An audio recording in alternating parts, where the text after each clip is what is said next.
Hey everyone, welcome back to the 443 Security Simplified. I'm your host, Mark for Liberty, and joining me again today is Corey, autocomplete adding people to my chat's not grinder.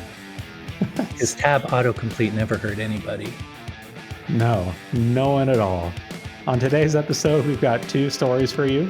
We'll start with a review of Coinbase's latest Form 8K filing with the Security and Exchange Commission, which I promise you. Great. I bet it's full of really good news for Coinbase.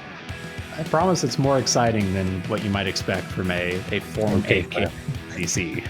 But after that, we will talk all about the Signal messaging story that's been bubbling up for the last 2 months, some cyber attacks that have occurred from third-party applications used with it, and really what it means for data security, communication security, and U.S. national security. With that, let's go ahead and text our way in. Yeah. Put all your things on TeleMessage, Mark. It's safe. It's safe. So, Corey, first off, welcome back. It's been a while. Yeah, you've had some great shows, though, with Adam and others. Yeah, it has been a while. Hopefully your work travel and your vacation travel was nice. It was busy. Vacation was fun. I think you and I are both starting up again soon, though, so we'll see if we have any road podcasts. 100%. So let's jump in this week, though. So I guess real quick, last week I had, like you mentioned, Ryan Estes from our the WatchGuard Threat Lab on to talk all things ransomware. Super interesting. He's our ransomware expert. But one of the things he mentioned during that episode that we talked about for a bit is that ransomware operators are increasingly shifting away from encrypting files and instead focusing just on stealing data and then threatening to leak it for the extortion demands. And just a couple days after we recorded that episode, Coinbase, the big US cryptocurrency exchange, published a Form 8K with the Security and Exchange Commission, which is a required form filing for publicly traded companies when they become aware of a security incident that could have a, quote, material impact on their finances. So in the filing, they described a story where on May 11th, they received an email from a threat actor claiming to have obtained data, including customer account information and some limited internal documentation. And this threat actor demanded payment in exchange for not leaking the data. So a traditional, or I guess newer traditional ransomware attack. But in this case, they didn't actually encrypt anything in Coinbase's networks because they never actually had direct access to Coinbase's networks. Instead, Coinbase traced this back to a series of incidents that they responded to in previous months, where the threat actor paid multiple contractors and employees that were working in support roles outside of the United States to collect information from internal systems that those support members had access to just for their normal job duties, and then hand it off to the attacker, which they then turned around and tried to extort Coinbase to not leak the information. In their filing, Coinbase says that their security team detected these instances of data access without business need and immediately terminated the personnel, and that all the affected customers were notified at the time. But it was something like, 70,000 customers? Is that the right number? Were impacted by this one? Yeah, just a bit under, I think. A meaningful chunk of customers in this case.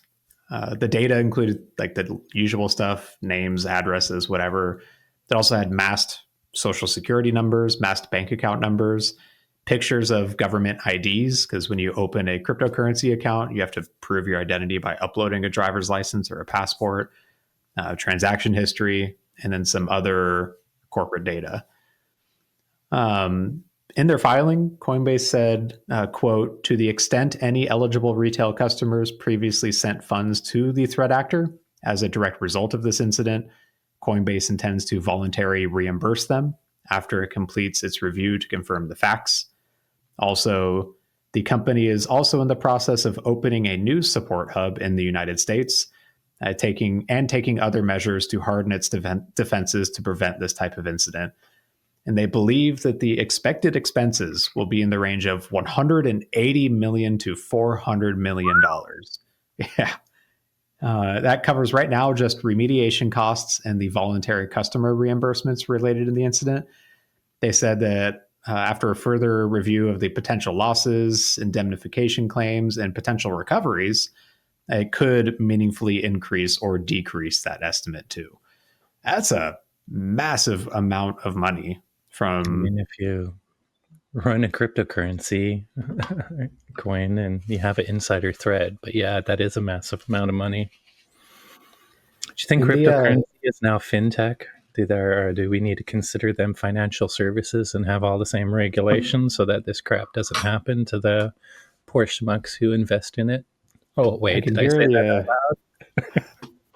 can hear the sarcasm oozing out of your voice, but I absolutely do think they need to be considered fintech and have a lot of the same regulations apply to them because they are.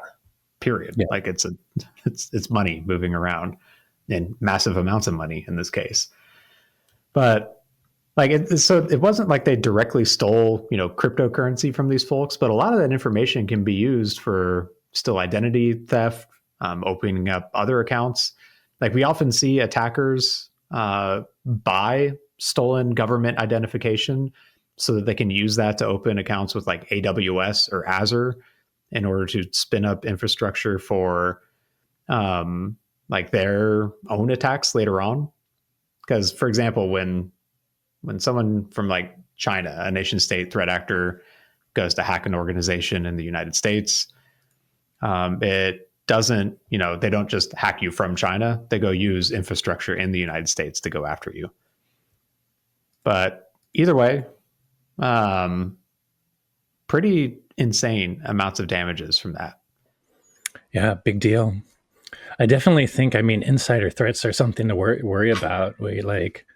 This is just one where it could be just normal employees, but maybe low paid enough and, being targeted of people kind of asking them to do stuff. But we also saw before in other companies that are accidentally hiring fake people that are using like deep fake technology and setting up in corporations in the United States, even though they're somewhere else to get a job. But what do you think about all this insider threat, whether it's luring your actual insiders or accidentally hiring the wrong person?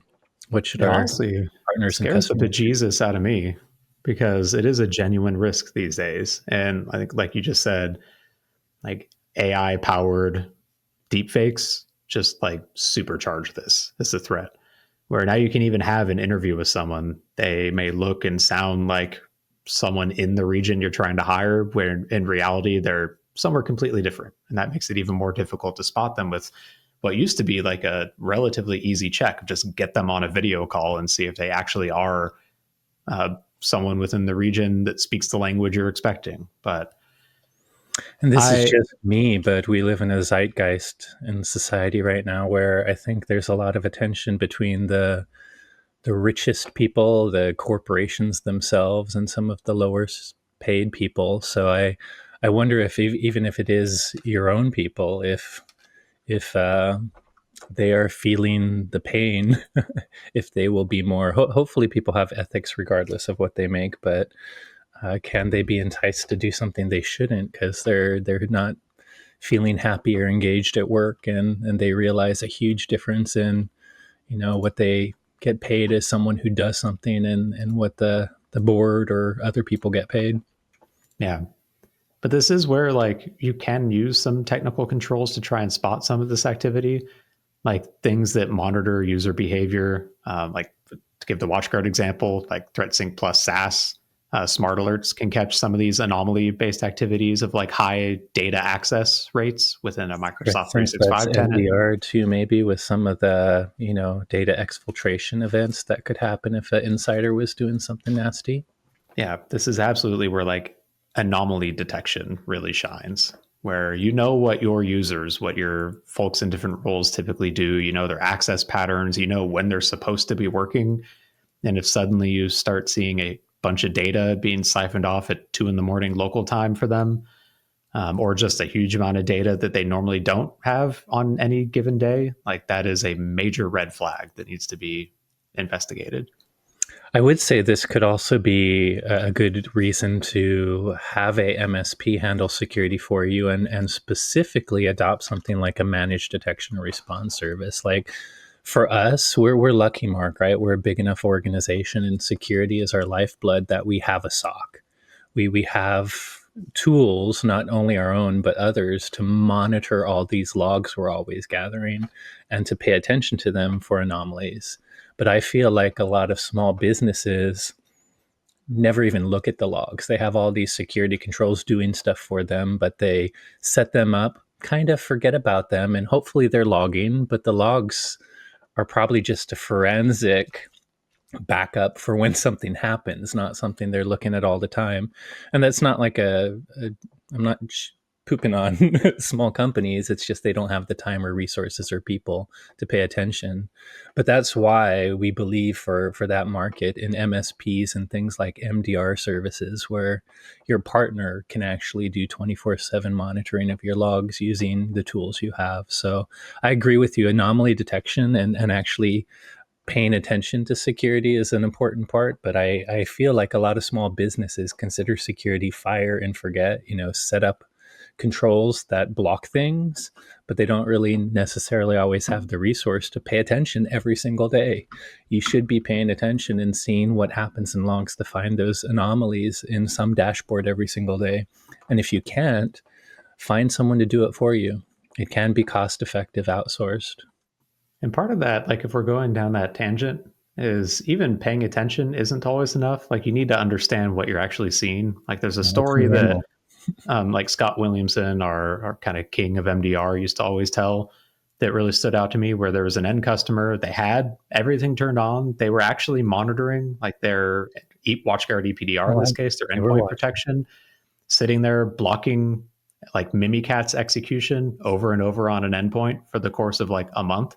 And they That'd be just said, weird. oh, look, there it is doing its job. It's blocking these threats, without like putting two and two together Yeah, that who is spawning Mimikatz and why is that happening? I should go look into it, even if it's blocked. exactly. Exactly. And in this case, that end user ended up still getting nailed by an attack, because ultimately the attacker found, I think it was like an Excel spreadsheet, like something as dumb as that, with credentials to disable endpoint protection. Like Yeah, we've got anti-tamper, but there's admin overrides available for it if you turn that on. In this case, the attacker found that eventually because they were on the network for so long because no one investigated, and they were ultimately able to succeed. Whereas yeah, I if you think had that's a someone, good that point. first Mimikatz execution is a major red flag Yeah, if you yeah. aren't Who's expecting doing someone in it? the company Like, to be even if doing you that. think you have a red team tester, go find them and ask them so that you know. I feel like that's true of a lot of things. It may not be as real world as Scott's actual SOC situations with customers, but like if you see 20 IPS alerts in a short amount of time, oh, great, our product is working well. But guess what? Someone is also scanning for vulnerabilities. And just because it blocked 20 doesn't mean that it didn't not block the 21st, which happens to be some new 0 day or a relatively new thing that doesn't have a signature. So I'm with you. Don't just look at all the nice block messages. If you see something repeatedly happening and you don't know why, you need a team to go investigate, or you need a service to go and investigate for you. Yeah, 100%. So either way, like it seems like insider threats are definitely not a new frontier, but a growing frontier for cyber attack, especially for ransomware operators. And don't rely on your data backups to save you from ransomware, because they're going to just steal your data and try and get after you that way. So interesting takeaways from that Coinbase incident and filing. So moving on to the next major thing, I guess the last, because this is going to take a bit of time, that I wanted to talk about is I don't know, a bit of a interesting story with major cybersecurity and just data security implications and national security implications. It's been brewing for the last couple of months. And to start us off, like give some context, that last month in early April, news broke that officials in the highest ranks of the US federal government were using the messaging platform Signal to communicate in group chats that sometimes included classified information. We later found out that the now former U.S. National Security Advisor, Mike Waltz, accidentally added a reporter from the Atlantic to a group chat with other officials discussing military operations against the Houthis group in Yemen towards the end of the month, seemingly having not learned any lessons. Reporters noticed in a picture taken during a White House cabinet meeting that Mike Waltz was checking text messages in an app called TeleMessage. So we'll talk more in detail on it in a bit, but TeleMessage, it's a third-party messaging app that works with secure messaging providers like Signal, Telegram, and WhatsApp to support archiving chat messages. And so we can assume that they were using this to try and support federal communications archival laws. But in the last 3 weeks, since that picture was taken, we saw exactly what Signal app they were using. Man, the wheels have just like fallen off. Where just last week, 410 gigabytes of stolen data was made available to researchers and reporters on the website, distributed denial of secrets that was stolen from telemessages. This is a website that archives and publishes hacked and leaked documents in the public interest, they say. And we'll get into some more of that in a bit too.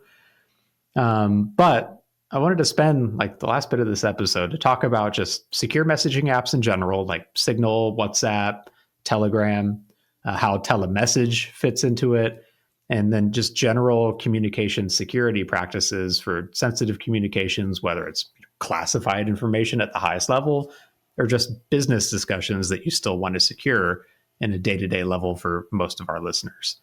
But I guess like to start with, Corey, you are like a bit of an expert on this, or at least you've been following one of the founders for a very long time on this. Do you want to talk first about like what is Signal and where did it come from? What does it do? Absolutely. Well, Signal is basically, like you kind of said, an open source, secure encrypted messaging app. So you can compare it to Facebook Messenger, WhatsApp, Telegram. But it's specifically one that was created with security in mind. And you mentioned I follow this person, but I think one of our favorite kind of SSL TLS researchers who really pays attention to encryption and has found vulnerabilities, even things like some of the early man-in-the-middle attacks on weaker SSL encryptions, Moxie Marlinspike. So he was originally making an app that was called Red Phone, and he was kind of trying to create a encrypted voice calling app. You know, Signal, by the way, it's mostly used for instant messaging, but it can do voice calls, video calls. It can send notes, images, all the media you're used to in any messenger app nowadays. But its key thing is end-to-end encryption. In either case, Moxie Marlinspike started it. And to be honest, I do consider it as one of the more secure consumer or prosumer apps out there. I think it does a good job of security. He started with Red Phone. If I remember right, Twitter bought them and also wanted Mr. Marlinspike kind of to help them improve their security too. But he eventually left, and I think he started organization called Open Whisper Systems, and him and other partners then turned that into the text secure now Signal protocol, which is now this Signal app. So really just end-to-end encryption for messaging. And frankly, I use it a lot when I go to DEF CON. If I'm trying to find secure messaging, I have some friends I talk to every day in Signal. I do think it's really good for consumers. I will say, though, like we'll get into, should you use it for something truly secure like government use? This, at the end of the day, is a public open source app that does connect to other servers that aren't in your control. So I may not suggest this for government work, but it is a relatively great app for users. And we both, of course, really respect Moxie. Yeah. But like ultimately, Signal uses servers that are owned and controlled by the Signal Foundation, which gets its funding from a lot of different sources. Yeah, but centralized. But that end-to-end encryption you mentioned, it does mean that like compromising a Signal server generally means you can't just immediately get access to the unencrypted messages. Like the Signal protocol takes care of the key exchange and authentication of different users. If you're in a chat like me and Corey, and suddenly Corey's account uses a different key, it even displays a warning indicating that either Corey reinstalled it on his phone or maybe he's under attack or I'm under attack. But like the communications are generally safe from a compromise of Signal's infrastructure. In fact, when you see like unencrypted chat messages in a courtroom that came from Signal, it's usually because they got a hold of like one of the chat participants' cell phones, their devices, not because they got them directly from Signal. But even then, like these are servers under Signal's control that the traffic is traversing in this case, and an application that is open source and very much consumer focused and not national intelligence focused. So the next piece of this puzzle, though, is the specific app that the White House like staff were using is one called TeleMessage Signal, where it's a clone of the Signal app made by a company called TeleMessage, which is originally an Israeli company that was just recently acquired by another company out of Portland, Oregon called Smarsh, which Smarsh is one of the more interesting names I've seen for an organization, but we'll keep going. It works almost exactly the same way that the original Signal app does, like end-to-end encryption from text message app to text message app, but it also allows the user to archive copies of all of their messages to user-controlled destinations like Microsoft 365 or over SMTP to a mail server or an SFTP server too. But there's several discrepancies, and I'm going to go ahead and say it, just lies in how TeleMessage advertises the archiving services. Like, for example, they claim the messages are end-to-end encrypted between the TeleMessage Signal app and the archiving destination. They also claim that the app sends these encrypted messages to their archive servicer or their archive service first, which then looks up the archive plan and then immediately forwards them to the user's archive destination, deleting them from that interim archive server in the middle. But security engineer and journalist Micah Lee actually decompiled the Android application and published an analysis in early May that disproves all of these claims. Like, first off, when you use the Microsoft 365 integration, even as described in Microsoft's own documentation for this, it's a pull from that archive server into your Microsoft tenant, not a push. And that pull only happens once a day, which means these messages hang out on TeleMessage's archive server for up to 24 hours before they're retrieved and then hopefully deleted off that server. And second, they are not end-to-end encrypted. They're actually just in plain text hanging out on that server. While the app does use HTTPS to communicate with the archive server, so the connection is encrypted, the messages themselves are sent as just raw JSON formatted payloads of plain text and showing everything from the recipients, the actual chat content, like the messages, and then metadata around those messages too. So not end-to-end encrypted, potentially sitting on the server for up to 24 hours. Kind of marketing, though, by the way, why do they suggest all I just think that's insane. If you're like, what's the point of doing the liability? And frankly, if you can do it securely and that's what your market wants, why make all these claims and then you find out you're not really encrypting anything? It's plain text on your servers. They've been around for years. They've been getting away with it for years. So I imagine that's why shortcuts, fake it till you make it. But it feels like I think this kind of thing always comes out now that we have security researchers. I agree. Ethics in your security claims are important because it will always come back and bite you at the worst possible time. So before we get into like the actual data breaches that happened earlier in May, let's talk about some of the regulations that govern cloud services that handle classified information. So the US federal government, they use a lot of custom built applications. Like they'll go get Raytheon to go build them some custom app that the Defense Department uses that only the federal government has access to.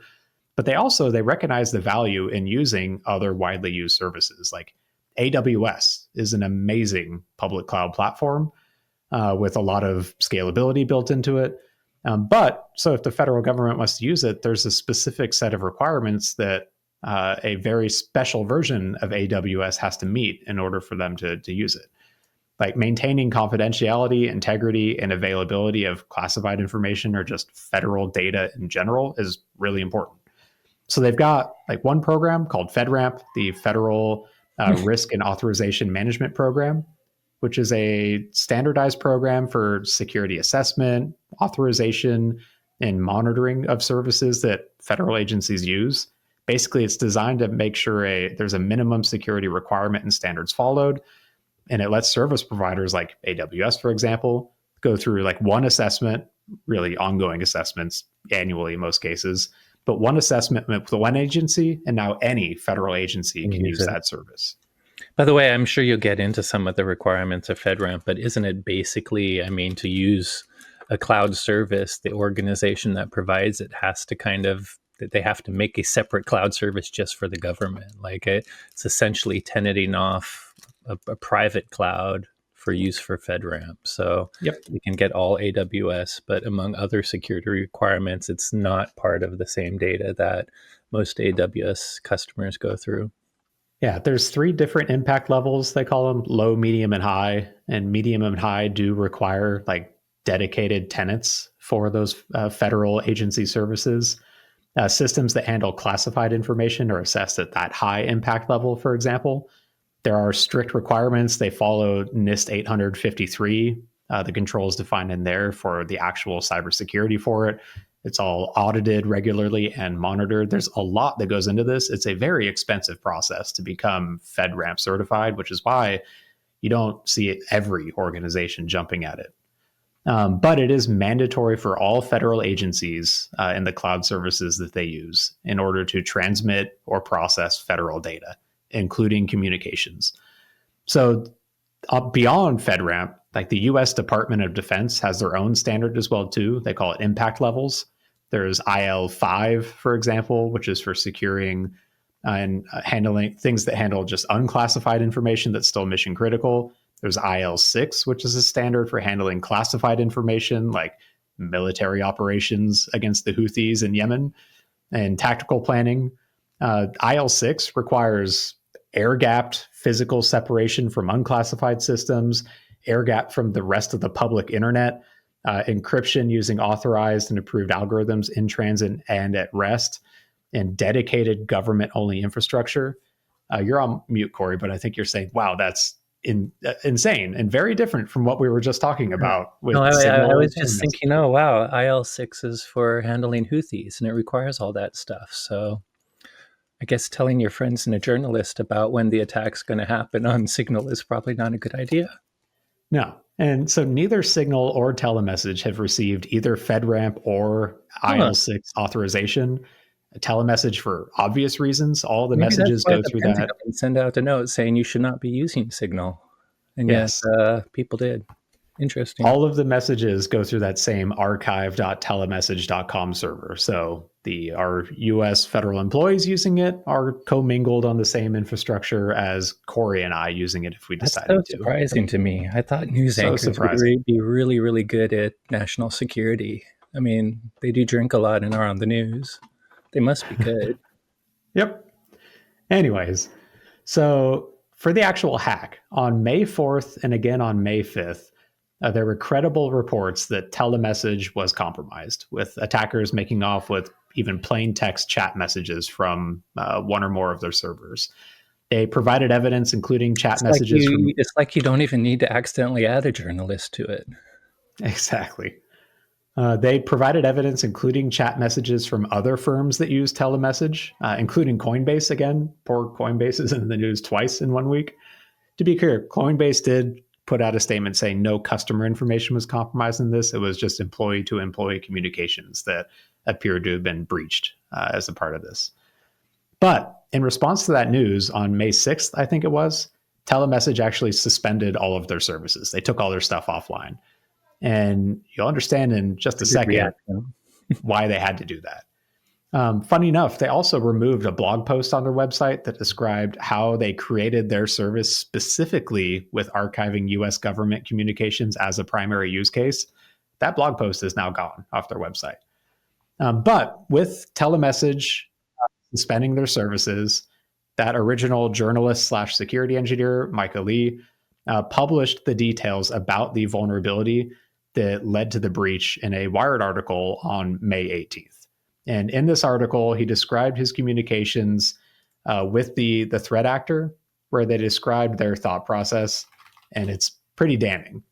So, to quote it, he goes, By the way, I would "I show first." this, but it reminds me that I only have a Wired subscription if I'm in Apple News. So unfortunately, I don't see the whole article for our Okay. viewers. Well, so a couple quotes from the article that are interesting. So first off, this is the threat actor talking that he was communicating with. He says, "I first looked at the admin panel, which is secure.telemessage.com, and noticed they were hashing passwords using MD5 on the client side." Wow. Like I didn't even get to MD5 and I'm like, why the heck is he looking at the admin panel? Could that be exposed to the internet as a whole? Or did he find some way to it So before we even get to MD5 being used for hashing? this is presumably how like telemessage customers interact and manage their archive setups. So So like the it's their user own. administrative panel. Okay. Yeah. That makes more sense. But so when you go to log into it, it hashes your password locally, which totally negates like all of the benefits of hashing a password. That hash is now effectively the password. It Yeah, gets saved in the you don't even database. need to crack it. By the way, Exactly. which would be low barrier anyways, because it's MD5. Yep. The password itself was transmitted to the server as a part of the URL path instead of being in the message body, meaning anything along the How way that convenient. logs the URLs you visit logs your user credentials now to this Oh, don't service. worry, it's HTTPS. Oh, wait a second, the URL. Oops, oopsie. Exactly. The threat actor then said the weak password hashing and the fact that TeleMessage, their site was programmed using JSP, which is an early 2000s era technology for creating apps in Java, gave the attacker the impression that their security must be poor. And he Pretty decided to decent start poking impression. I around. think I would come with the same takeaway, Mr. Threat Yep. Actor. So he loaded up a tool called Ferox Buster, which is a tool for enumerating resources that are not referenced in a web application but are still accessible by an attacker. It's basically it goes through and like brute forces common web endpoints depending on the application it's written on, like JSP in this case, and helps find potentially sensitive ones that aren't like directly linked within the website. He also used Ferox Buster on archive.telemessage.com and found a URL ending in /heap dump. So when you access this URL, the server responds with a Java heap dump, which is about a 150 megabyte file containing a snapshot of the server's memory at the moment that URL was loaded. Oh, Which that's means, convenient.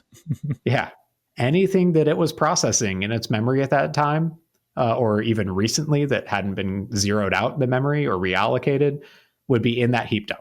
This includes text messages that it was processing, credentials that it was processing, private keys it was processing. They ended up scraping that 410 gigabytes of heap dumps and Wow. providing them to distributed denial of secrets, which anyone, any researcher or journalist can go download right now. That By the heap way, dump. you can, while we're talking about go download, Ferox Buster is also a GitHub project. So if you're a aspiring red teamer or a current red teamer, you can go grab it if you haven't played with it yourself. Yeah. So that heap dump endpoint, it's a feature of Spring Boot, which is that open source framework for creating Java applications, these JSP applications.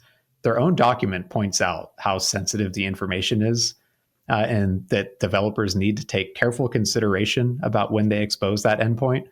There's also articles posted every single month, it feels like, from cloud security companies like Wiz, for example. I found one where they point out like this is one of the most common misconfigurations in Java-based web applications is exposing this heap dump endpoint.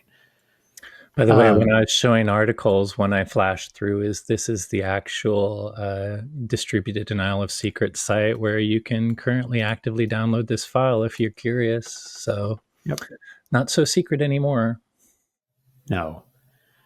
I saw when I was looking at like sources for this story to talk about, I came across a post on the Hacker News website, and one of the commenters had a comment that really resonated with me. Like, so discussing telemessage, this like fork of Signal to add these capabilities, he said, "Can you imagine co-opting a trusted and secure and free bit of software and just I making it Signal. worse at seemingly every turn and then charging money for it?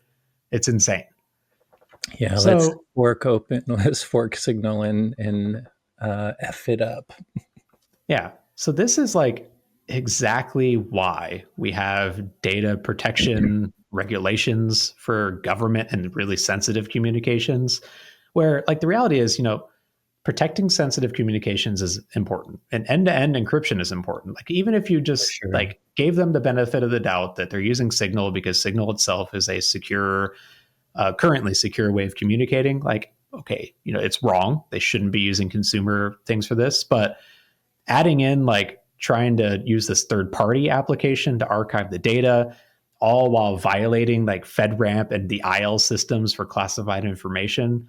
Like this is exactly why these things are in place, is to protect people that don't know what they're doing from shooting themselves in the foot with insecure software and insecure services that ultimately puts in the US like our national security at risk. But like this could happen around the world. Anyone could have been using these applications and had all of their communications compromised by these stupid heap dumps that were anyone on the internet could go pull from the server until it was taken offline. It's nuts. But like on the business side, like Corey, we started this with you and I both like Signal. We think it's a great Sure. service. Yeah. It's great for securing communications between people, especially in like a high threat environment like DEF CON and the wireless networks there. Yep. But when you're using tools like this, you have to be mindful of the third party tools that you might be inclined to install alongside. And that goes beyond like messaging apps. Like many applications you use will have third party tools or integrations that provide, additional functionality on top of it. But those can sometimes like undermine the security of the original application you were trying to do, like undermine the security entirely of it. Browser And extensions and a really good browser, for example. Yeah. exactly, browser extensions is another one. So I don't know. It feels like this is exactly why we had these rules in place, and they didn't learn the lesson from the first time, and now it's completely shooting them in the foot again. And hopefully, like our government learns from this. Hopefully, businesses learn from using third-party tools, and just validate and vet what you're actually using, and making sure you're actually like, I don't know, adhering to the regulations that you fall under. Yeah, maybe if Any you're closing thoughts from in you, Corey? charge of defense for country like the US, don't add your best friends and everyone you know to a chat about war, Yeah, 100%. especially if And it's a consumer app that doesn't have FedRAMP protection. yes, oh man. But either way, like again, we still support Signal. Maybe steer clear of TeleMessage if they ever come back, though. I don't think there's a good way to fundamentally secure something that takes your end-to-end encrypted messages and ships them off to a server that they control. Hey everyone, thanks again for listening. As always, if you enjoyed today's episode, don't forget to rate, review, and subscribe. If you have any questions on today's topics or suggestions for future episode topics, you can reach out to us on Blue Sky. I'm at itsmark.me. Corey's at secondep.bluesky.whatever. We're both also on Instagram at watchguard_technologies. Someone take Corey's emojis and We're not hack those on things TikTok away. yet. No, not I'll I've save the never be on fireworks for TikTok. TikTok then. Thanks again for listening, and you will hear from us next week.